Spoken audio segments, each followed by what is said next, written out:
If there's one institution in this country which has been largely apolitical, largely incorruptible, and which has delivered each time that they've been called out, you would agree, most of you would agree, that it's the Indian Armed Forces. Whether it's an external aggression, internal security problems, or aid to civil authorities, as what's going on right now in Chennai, our soldiers have always been there. Troops in combat have a very, very tough situations at times. Just so you know that when we have to attack a post of a section held by a section of 10 men, the ratio of attackers to defenders is 1:4, which means to attack a section, you have to launch an attack with a platoon of 40 people. In the mountains, this ratio changes from 1:4 to 1:10. Because if you have a section of 10 men holding a post, a company minus of 100 have to launch the attack, because only then about 10 or 15 will reach on top. That's our attrition rate, 80 to 90% attrition. And unlike corporates, our attrition is permanent.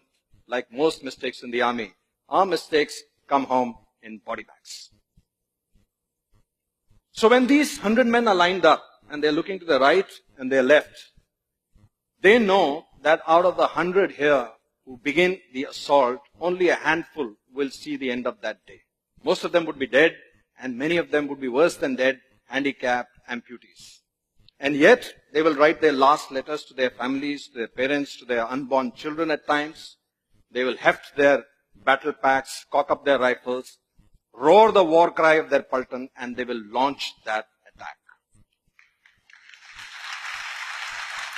A question I ask very often in B schools is, why do our soldiers do this? And across B schools, from the young students, from the cream of our country, the future leaders, the answers that I get is because of patriotism, because of the national flag, because of the uniform. They do it for us. That's what they tell. And that sounds very nice and warm and fuzzy inside. Until I put up the map of India and ask a very fair question. I ask them a question that if you believe your army is doing it for you, where are they doing it? I ask them, where is Kargil? Where is Siachen? Or where is any one of the hundreds of battlefields where our soldiers have fought? And now something really funny happens. Bright kids who can point out San Jose, San Francisco from the world map struggle to point out where is Siachen, where we have been fighting for the last 3.5 decades. I'm sure you guys all know where Siachen is, right? It's only those kids who don't know. While in the past, our lack of knowledge of our own army would have been shameful and sad, right now it is suicidal. And let me tell you why. When I joined the army, I came from a fairly conventional background, a South Indian family, and we had this whole construct of jhuta, and you can't drink from someone else's cup or eat from someone else's plate. And it was more to do with, I think, tradition rather than caste or discrimination, but you had a sense that you were different from the others. So imagine my shock that when I joined the army, we were given this one enamel mug. And that mug was your coffee mug, it was your shaving mug, it was your bathing mug, and it was your, every other mug. You got it. And then it got a little worse because it's a regulation issue. So despite scratching your name on it, they would get interchanged. And so you could be drinking your coffee from someone else's every other mug. And that might sound weird to you, but for us it was battle inoculation, because before you knew it, someone else's blood could be coursing through your veins. When a soldier is wounded, he doesn't really care whether he's getting the blood from a Christian, Muslim, Sikh, Jat, Maratha, it doesn't really matter. And that way, the Indian Armed Forces is an amazing place. For example, the 1st Sikh unit, the 1st Sikh battalion, is one of the oldest and the most decorated units of the Indian Armed Forces. This was the unit which was airlifted in October 1947 to stop the Pakistani Lashkars who were raiding Kashmir. And this was the unit which halted them at Srinagar. And it's thanks to this unit's gallant action that Kashmir is on the map of India. This unit of the finest Khalsa warriors is led by a Muslim commanding officer.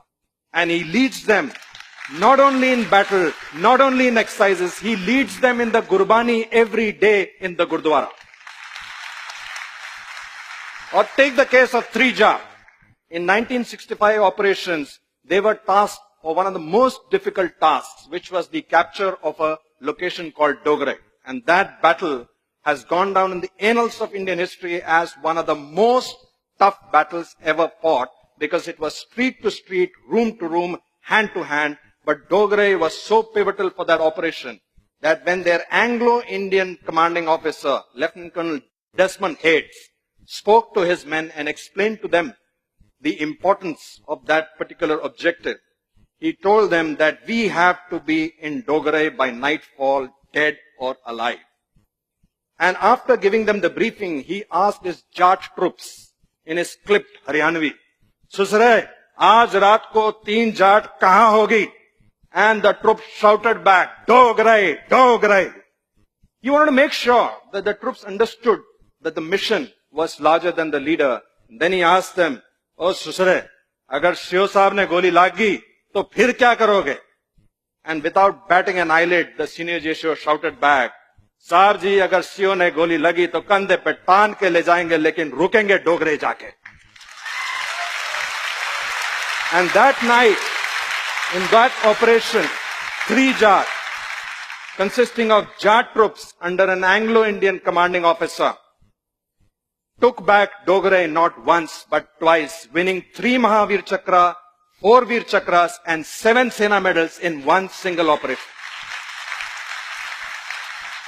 Our soldiers don't fight. They don't care about the name on their chests, which is their own name. They care about the name on their shoulder, which is their Paltan's name. Once they join the unit, if they join a Gurkha unit, they become a Gurkha. If they join a Maratha unit, they become a Maratha. They become a band of brothers. They really don't care about caste, creed, gotras, religions, and all of that stuff. And I think, my sense is, it's not just the army that feels that way.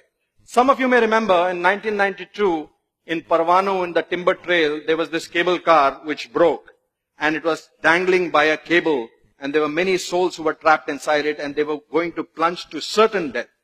There's a beautiful story of a Hindu woman who was trapped inside, and she was praying to her gods to save her. And before a little while, they heard the thud of a chopper coming, the thud, thud, thud of a Hector coming in. And that Hector was being flown by squadron leader Pali Major, who went on to become the air chief of the Indian Air Force. And from that Hector, the para-commando, first para-commando unit, a legendary para-commando, Captain Ivan Krasto, slithered down and entered into the cable car and saved the lives of the people inside. Now here's something really funny. This woman was reaching out to her Hindu gods, but it was a Christian para-commando who came down, flown by a Parsi major, by a Parsi pilot. And we have seen this across the board when we are going for rescue into natural calamities or floods or even 2611. Neither the hostages, neither the people who have been rescued, nor the people who are rescuing really care about the religion, the caste, the creed, the composition of the troops who are coming to save them. I don't know how many of you know this, that in our armed forces, we don't have any mandir, masjid, gurdwara. We have what is called a Sarva Dharm Sthal, in which all the religions are prayed together. And a Maulvi will do a Pandit's job, Pandit will stand in for a Granthi. Somehow the gods don't seem to care either. But when this soldier comes back home, he gets a different world. He gets a completely different world. There his leaders, his political leaders, his religious leaders, his friends, his relatives tell him a different story. They tell him that that caste is stealing away jobs. This caste is taking away reservations. That person is different from you because he eats a different kind of meat. They tell him that you have to be our caste first and an Indian later. Ladies and gentlemen, soldiers don't fight with weapons. They fight on a moral high ground. Soldiers don't go into war because they hate the enemy in the front. They go to war because they love their countrymen in the back.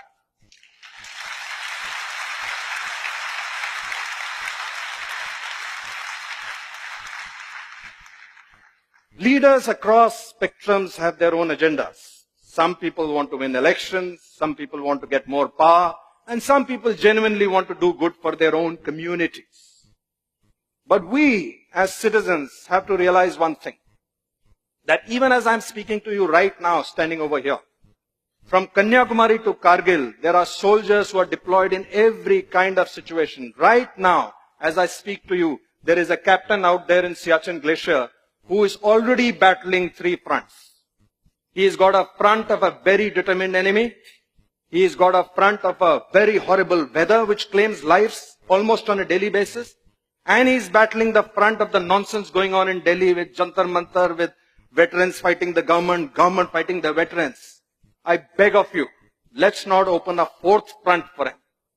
Let's not forget that the strength of this country, which is symbolized by your armed forces, is the unity of its diversity.